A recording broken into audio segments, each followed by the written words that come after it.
It's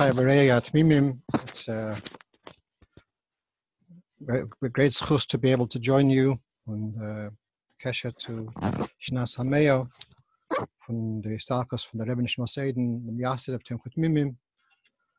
In my Bochesh year, and I had the opportunity to have met many of the Talmidei Hatmimim, Reb Nissin, Reb Yisrael Noach, etc. And I want to just share with you a Dover Niflo, which came up this morning before going into the actual shir.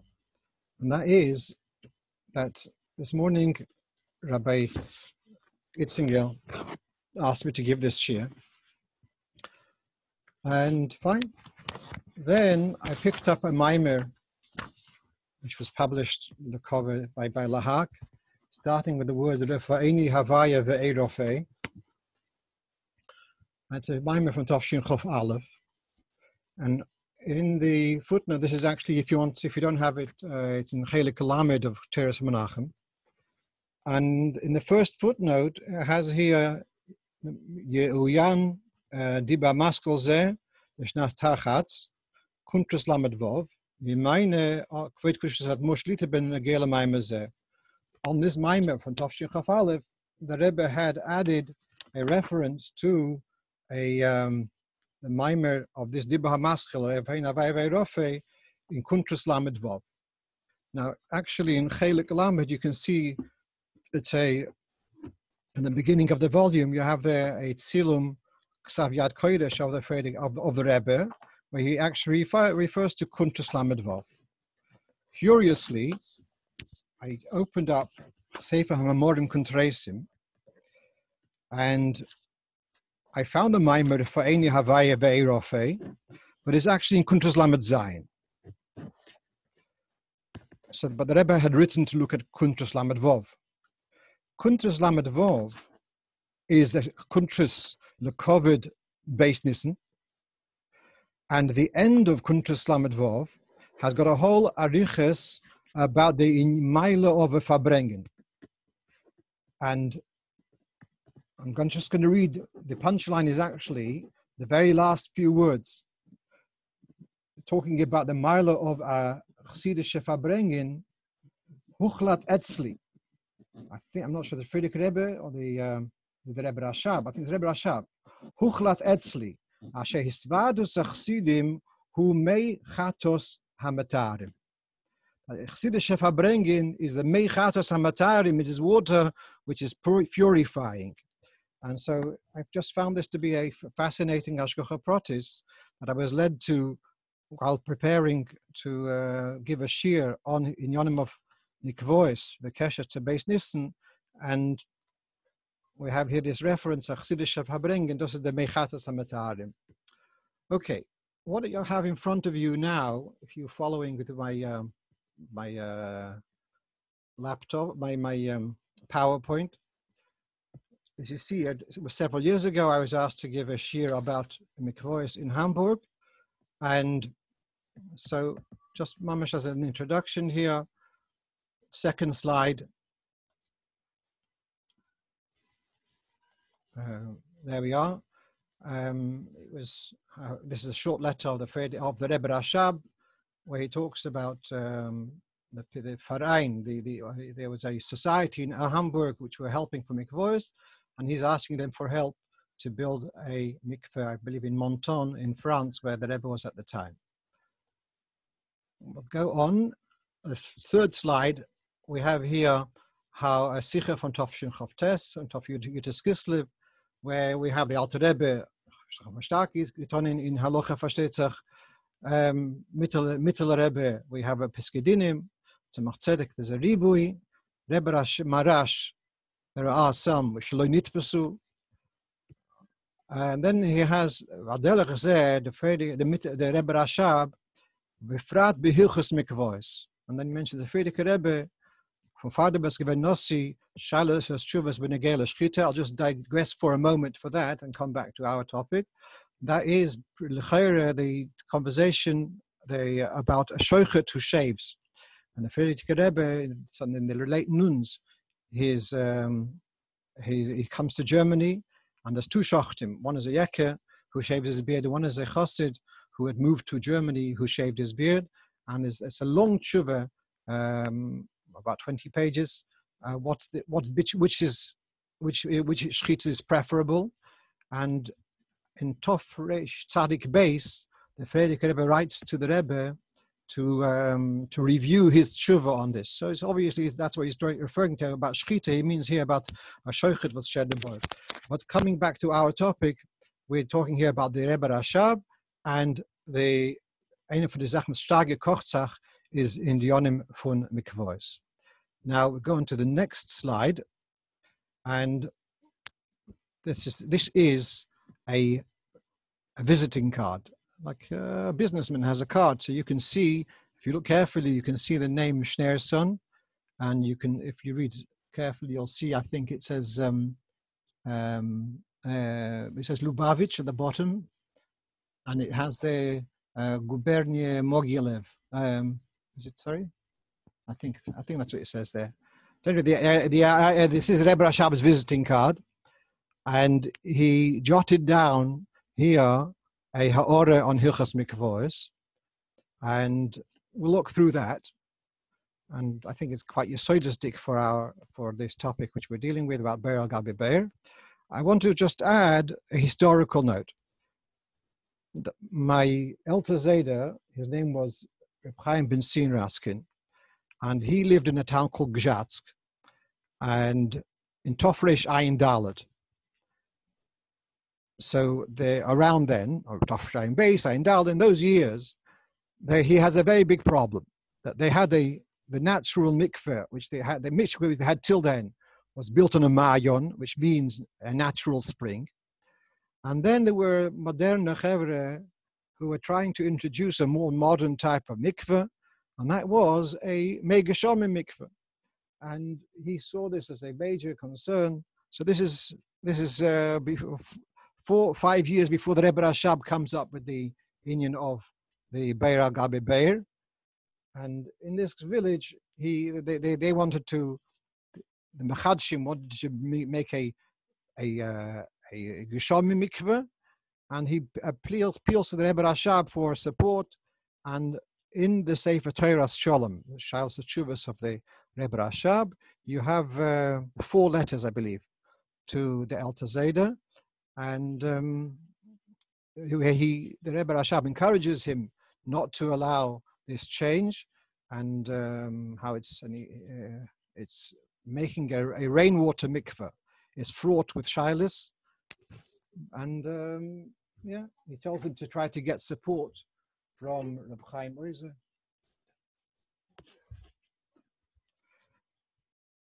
At any rate, this was the advantage. The preference would be to have a Mayan mikveh. When the Rebbe Rashab moves to Rostov, that's when, once you're in a big town, you can't choose to have a Mayan mikveh wherever you want, or at any rate, then it wasn't so possible. And that's why the Rebbe Rashab goes for the union of a rainwater mikveh, but he tries to make it the best way possible. And so he goes to the preference of a Be'er al Gabi Be'er rather than a Be'er min Hatzad. And I'm going to try to explain these concepts as well as possible. Perhaps we'll go down. Well, first of all, slides 5 and 6 are transcripts of the discussion of the Rebbe Rashab in those tiny notes on the visiting card. And this is taken from Igris Rashab Chelik Vav. Okay, but now let's take a look at slide 7. Slide 7 is a typical rainwater mikveh, and so what we have here is where you can see where the nice tiles, and that's called the Be'er HaTevila. And then we have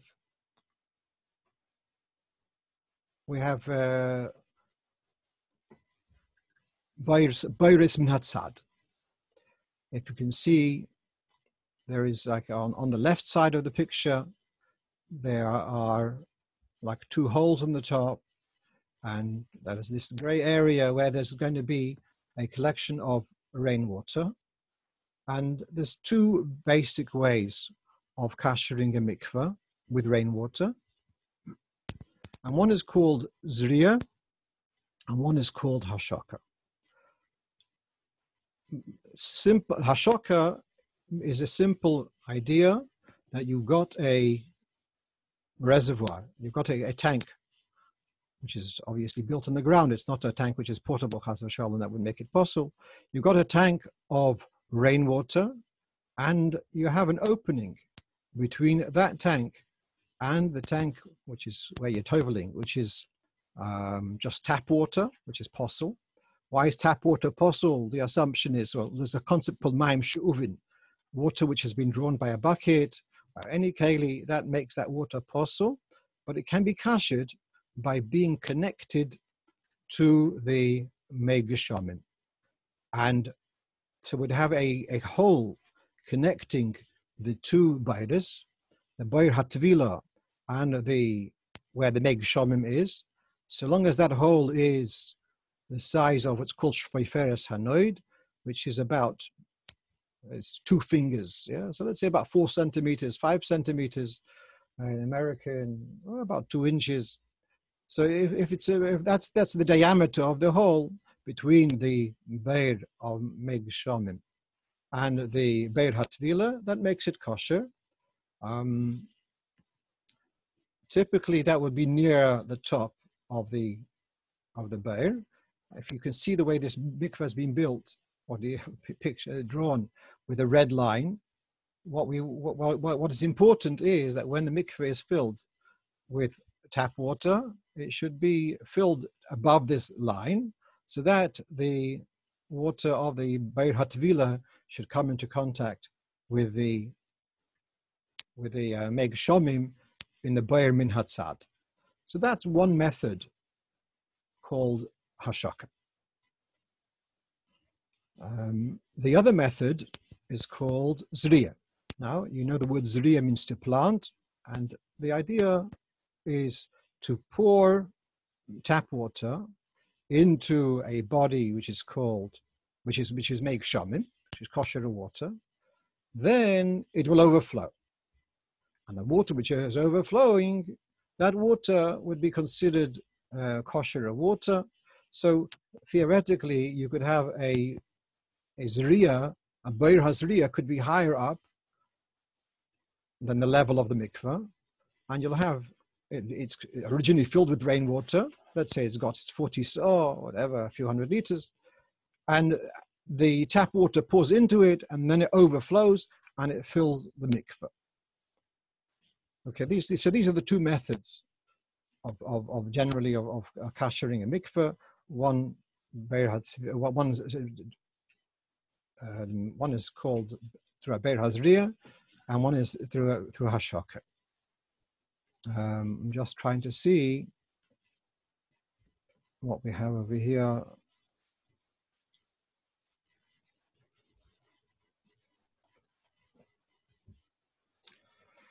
Right.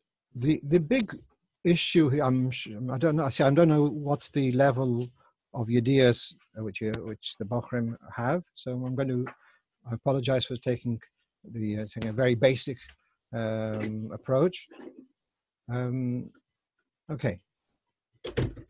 There is an issue here of no sanso v'not also. Or let's get step one step. Let's step back a minute. When we have a mikveh which is full of a parcel of water, and we have a little window called a hashaka, and shveiferes hanoid. So now the two bodies are connected, and we've said the halacha is that now that mikveh is kosher. What happens if the hole is then blocked? Does the water remain kosher, or does it revert back to being possible? So As you all know, in a men's mikveh, there's usually a rubber stopper. And most of the time, that rubber stopper is kept in place and people don't use it. But if, let's say, you wanted to tovel kalim, so then we would have to remove that stopper, and for noshim, tevilas, etc. We would not rely on the hashoka which happened earlier. We would insist that there should be a hashoka whilst the tevilah is taking place. And that's because there's a machlokas harishonim whether the hashoka kasherizes the water totally, or the hashoka only it allows the kashrus of the meig shomim, of the ber meig shomim, that kashrus extends to the other water, but it does not kasherize the water be'etzem. So this concept of nifseka ha'hashoka. If nifseka ha'hashoka, does the mikveh remain kosher? And certainly when it comes to tevilas kelim or tevilas doshim, nifseka ha'hashoka would be a consideration to avoid such a shaila. Then we have the concept of nos and sov and not also. I have, let's say, a mikveh which has got 40 saw, 60 saw of kosher rainwater. I then take a bucket. I understand not everywhere is make shomim in such abundance, yeah? So I want to maintain that it should be hygienic, it should look nice. So what I want to do, I'll take a bucket of water, or clean water, another bucket, and then I'll start taking buckets out. Buckets in and buckets out. And gradually, the dirty waters now become clean. But the assumption is also that the original water, the amount of times I've done it, the original water is no longer going to be there because it's been taken out by the buckets of water each time. So this is the concept of nosan sov and not also. So according to the svara which we said before, that hashoka kasherizes the water, so then nosan sov and not also doesn't seem to be a problem. Because as soon as any possible water comes into the kosher water, it becomes bietzim kosher, and then relax, this is gewaldig. But if you take that view that nifseka ha'hashoka that takes away the kashrus of the water, so by the same svara, nosan sov and not also, by adding water, it doesn't lavdafke, it became bietzim. So lavdafke became bietzim kosher. And then we have this worry of perhaps after a while, there's no longer going to be enough. The original arboim so of kosher meig shomim, and then we have a problem. Okay, so now this is where so let's take minakala lakovet perhaps. Let's go down to slide 13. So here we have an illustration of you can see how you have water coming from the city water supply. It's pouring into the Beir Hazriya, and then it overflows from Beir Hazriya into Beir HaTefillah. You can understand that when you fill up the Beir Hazriya, let's say, has got, 400 liters. The Beir HaTefillah is 1,000 liters, 2,000 liters. Every time you empty that Beir HaTefillah and you put in fresh water, and that's going to run through the Beir Hazriya, that Beir Hazriya has been switched over. The water there has been exchanged about 30 times, just in one filling of the mikveh. And from my own experience, the Beir Hazriyas, are usually sparkling clean. For the simple reason that there's no begashmius, there's not a trace of the of the original Meg Shamim over there. That's one aspect. There's another, but Lamizogin, I feel I just onnemen as nos and sova not also is kosher. Okay. Therefore, the water comes into the Be'er Hazriya, becomes kosher b'etzem, and it overflows. We have another big concern. And that is, as you know, the word mikveh means it has to be stable. It has to be water which has been amassed. It's static. If the water is moving, that is possible. And that's why we've got such a big headache about mikvahs which are leaking, because zechila means crawling, the water which is trickling. The mikveh must not be trickling. It has to be static. So now this is Be'er Hazriya, which on its own, yes, it's quite waterproof. But as you're pouring water in and the water's pouring out, that means that whole body is zoichalin. That body of water, at least the top of it, is zoichalin. So we have here, in addition to the question of sonos and samnotnoso, using the Be'er Hazriya method, we have here a major concern of zriya b'zoichalin. Because whilst it's zoichalin, it's not a kosher. Yeah. Now here, someone came up with an idea, someone by the name of Rabbi Ram Yeshaya Karelitz, who lived in Bnei Brak over 50 years ago. And he was actually a strong proponent of doing a Zriya mikveh. And he wasn't worried about it, fine. But he obviously had a problem with Zriya b'zoichalin. So he came up with an idea to have the water supply coming in, not to the top where that water is zoichalin, but it should come to the bottom of the Be'er Hazriya.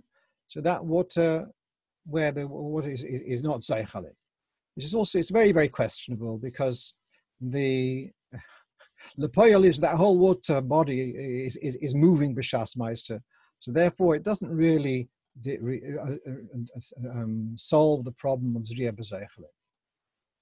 Here you have slide 15, where we have about toiveling in zoichalin. If you have a body of water, we have the upper part. So there are those who say that even if the top is zoichel, the lower part is kosher, then that would solve the problem. But according to some poskim, and the whole thing is you see here, hatoivel lemata mehazchila. If you have a zechila, it's flowing. The upper part is not stable. The lower part is stable. So we've got the two shittas, the Rosh and the Rash, say it's a kosher tevilah. According to the Mordechai, it's a posel tevilah. So then the solution which we had before of bringing that inflow pipe to the bottom of the Be'er Hazriya is going to be still subject to a machlokas harishonim, and so not satisfactory for mikveh, where we want to be yotze l'chol hadeyas. Right. Let's go down then, where we have here now on slide 18, we have a Be'er al Gabi Be'er. The Be'er al Gabi Be'er, so it has the storage of the rainwaters at the bottom. It's underneath the Be'er HaTevila. There's an opening of Feres Hanoid, even bigger, like a 10 centimeters square twice. So there's a connection between the upper and the lower Be'er. And in that way, there is a hashokah. And it's not in, perhaps I didn't explain. Let's go back to the standard mikvah on slide 7. Let's say, forget about Zriya, we just got a Be'er hashokah, or that's what I'm going to be focused on for the moment. Okay, now a person goes into the mikvah and the water level rises, yeah? Because we have a certain mass. So as I go into the mikvah, the water level rises, and it goes from, so my tap water, mikvah, overflows into the Be'er min hatzad. And I eventually get out of the mikvah, so then the water is going to flow back from the Be'er min hatzad back into the Be'er haTevila. And that happens several times, 10 times, 20 times, 50 times. every time there's a tvila, a person is going to raise the body is going to raise the level of water. It's going to mean mayim shu'uvim, pouring into the Bayim Natzad, and then afterwards from the Bayim Natzad is going to be pouring into the Meg Shamim.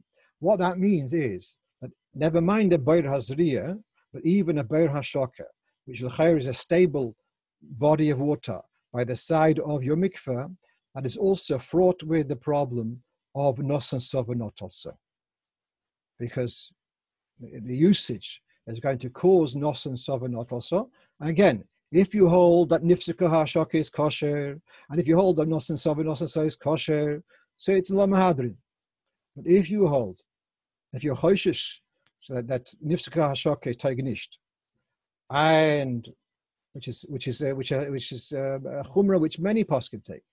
And certainly, if you're going to be choishish for nos and sovanot also, so then we have a big concern here with the Beir Hatzad.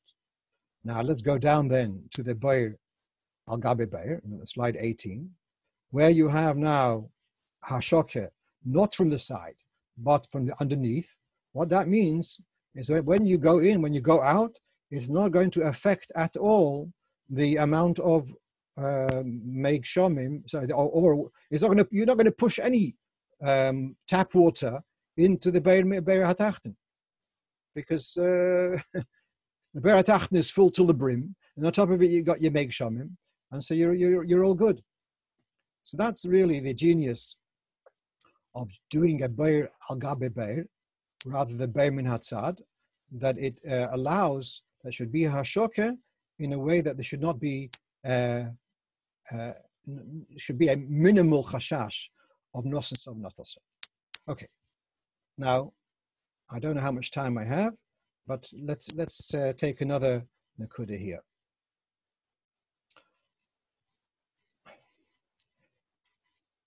The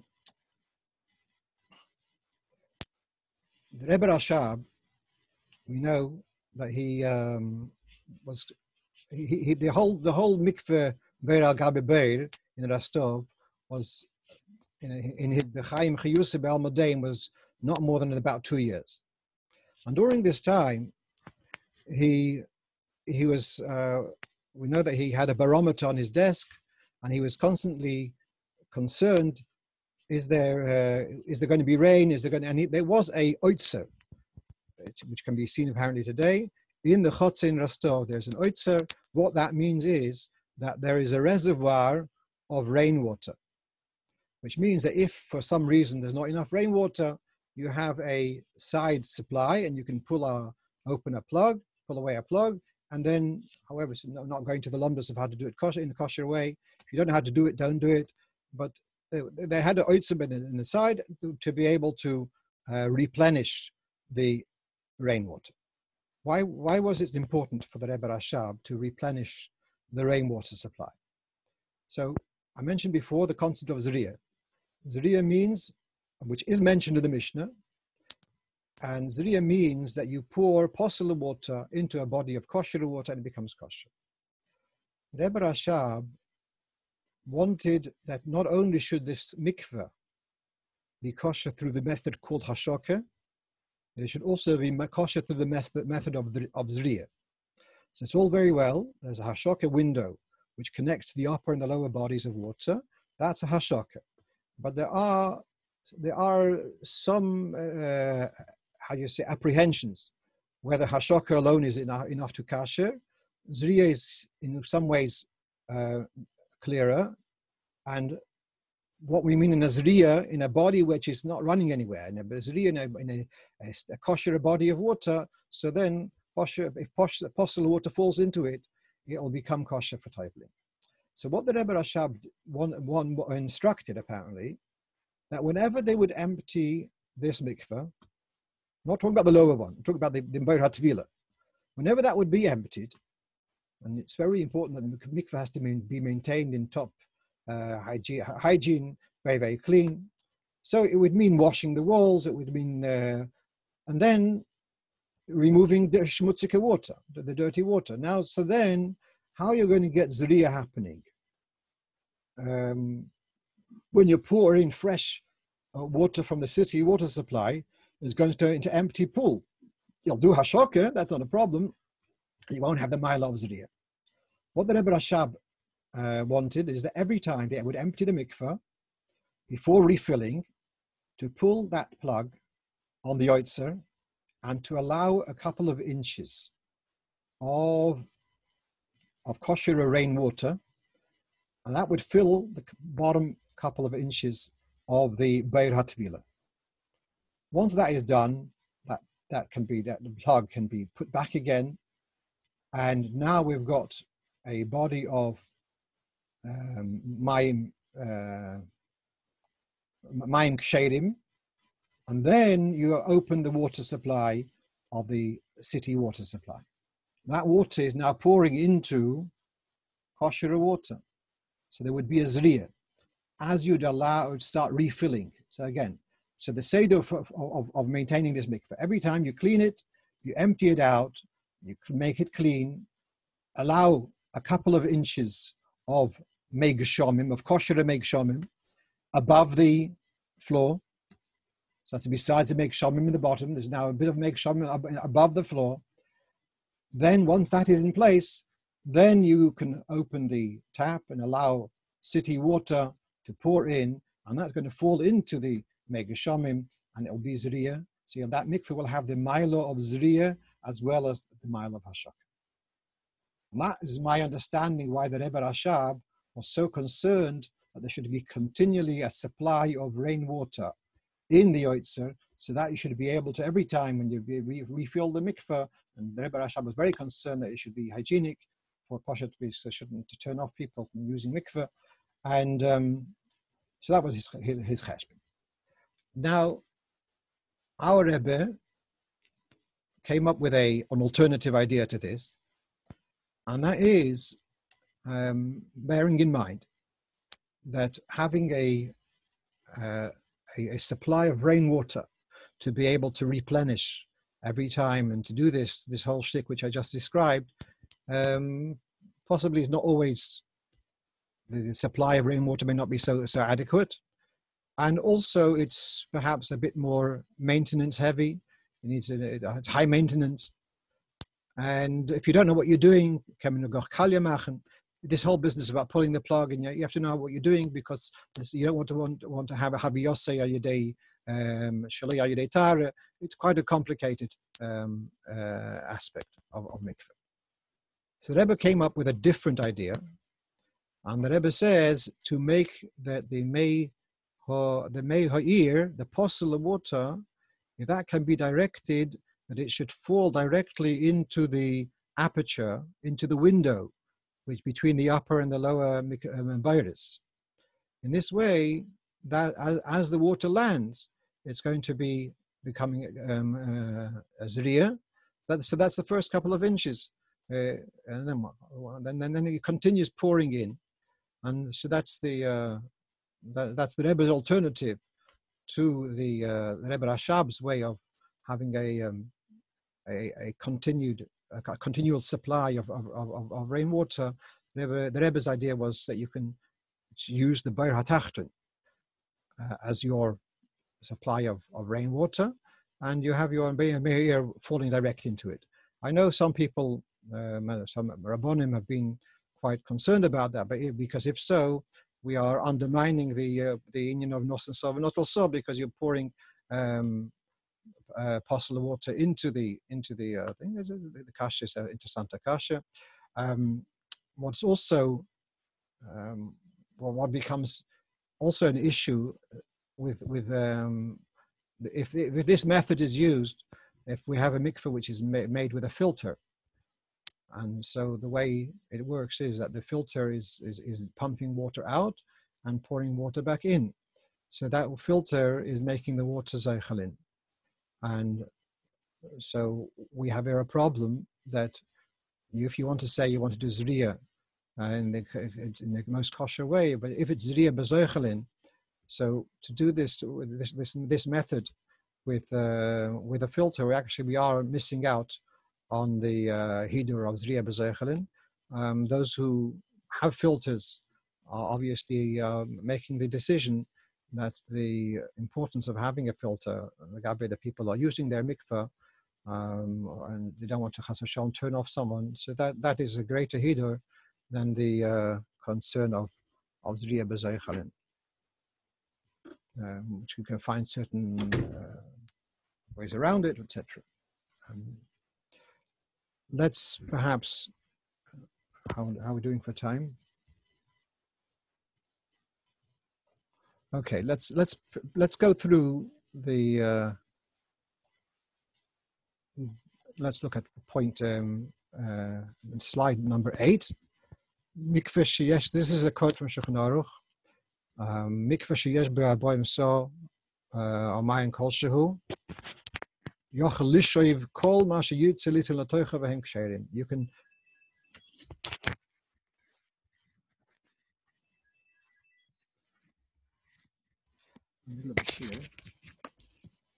I'll call you back later.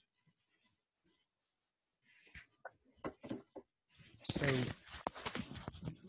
and he says here the Shulchan Aruch is saying basically you can top up as much as you want kosher mikveh, and that all becomes kosher. So here we have the shach. It says if you filled up a mikveh and it overflowed, so that's also okay. Ad kan labein ruchim al mashma de yesh oisrim. There are those who say that if you filled a mikveh with kosher water, but then it overflowed, that water which overflowed does not have the kashrus of the mikveh. So again, you have a kosher mikveh, you poured in X amount of gallons of posel water. Whilst they are inside, no question, that's all kosher. But once that overflows to the next one, yesh oisrim. And it's interesting because the Chassam Sofer built him, this is the Chassam Sofer mikveh is having two mikvahs next to one another, filling one, overflowing to the other, and then the second one becomes kosher. Then you empty the first one, then you overflow the second one back to the first one, and that was the Chassam Sofer's way of a kosher mikveh. But we have here the Shach brings Yash Oisrim by Hilchach Tov Lahachmir. So yeah, here we have Here we have a similar idea where we have in Sifnun base, we have here that once there has been a contact, it becomes kosher, but then the Shach here again brings Rabbein Yeruchim that we have a suffix whether it becomes kosher or be'etzem, or once the hole is stopped, it goes back to become posel. And again, he writes for Tov Lahachmir Chatchila. But then the person who's learned a bisel mishnayis will zog a mefurish mishnah, and so this is where the Rebbe Rashab addresses this in his little business card. All right, so I'm going to read this mishnah. We've got two mikvos, and one is kosher, one is posel, and you can connect them and make one kosher from the other. So one is to bring a pipe and mevi siloin. You put water, you block the opening of the pipe, and then you pull up the pipe. It's like a siphon almost, and then you'll connect it to the other one, and that's kosher. Now, then we have the following: the upper mikveh has got 40 so, and the lower one is empty. Mamale bekosef, you're going to bring a bucket and another bucket, and you'll pour into the upper one. So here you see clearly that the overflow of a mikveh to the other one is a kosher. Is kosher. So what's this business of Rabbein Yeruchim bringing a svara that yesh machmirim, that the overflow doesn't become kosher be'etzem? It's a mefurish mishnah, mamale bekosef, and it fills the lower one, and we're all good. This is the way the Rebbe Rashab talks about this Mishnah. So I'm looking at slide 11 to say that the second part of Mishnah means that the two are going to remain connected. Ishver as it's learning. And the question is, how do you deal with according to the Svara, that nifsika ha'ashaka becomes possible. So how can the Mishnah say that the overflow is kosher? The Rebbe Rashab's chidush, I'm going back to that slide, is, it said, Hoya be'elyon arboim so. It doesn't say Hoya be'elyon meyo so. It's Hoya be'elyon arboim so. And the Tachton is also contains 40 so, but for the moment it's empty. When you, well, let's take the liberty of saying Hoya be'elyon arboim so umashahu.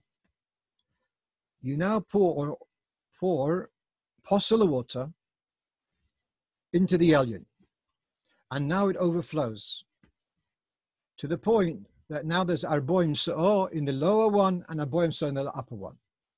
We're going to take the assumption that 50% stayed and 50% overflowed, which means that of these two bairis, which before they had just over 40 sa'ah of kosher water, now there's just now some 80 sa'ah between the two. We're going to say that the upper one has still got just over 20 sa'ah, Rubai kosher, and the lower one has also got Rubai kosher. It's got also just over 20 sa'ah of kosher water. That's what's happened over here. And so the hechsher, which is set, lo mir sagen, amenem nicht on, das Svara von, lo mir sagen, we follow that nosen so, v'notel so, is possible, v'rubai. This Mishnah is nicht kiraya lahachsher. Because this Mishnah is talking about exactly arboim so, efsha mashahu merer, but it remains that both the Tachton and the Elyon will have just over estim so, and therefore nos and so, even the Machmirim is talking about nos and so is up till Rubai. It's still kosher. So here's a situation where it's Rubai, and the Elyon and the Tachton, the Rubai is buying ksherim. But if you're going to start doing the same shtick with with large amounts, much more than arboim so, when you're not going to have roiv kosher, neither in the Tacht, neither in the Elyon, so then this Mishnah is nishkiraya to kasher the Indian of nos and sov and not also. That's as far as I remember. I mean, I didn't look it over properly today. That's be'erech Rebbe Rashab's mahalach, why this Mishnah is nishkiraya, and I just want to perhaps share with you an interessant mahalach. I think in Derech Hapsak, there's one way of saying, we're going to shit if the minish chayshish. Finished. Or we're going to say, it's such a shitter, we will be choishish for it as much as we can. It comes to the Hidurim for Pesach. So people ask, what's the logic? Well, you use kedem wine, why don't you use kedem apple juice? And it's not a perfect science. We'll be machmir as much as we can, and that which we can't. So philosophers come up with the Meibishten. And it comes when it comes to psak halacha also. There could be an approach, which I mentioned before. One of the contemporary or relatively recent poskim says nos and some not also minish choishish to them, and so they lechatchila don't worry about it.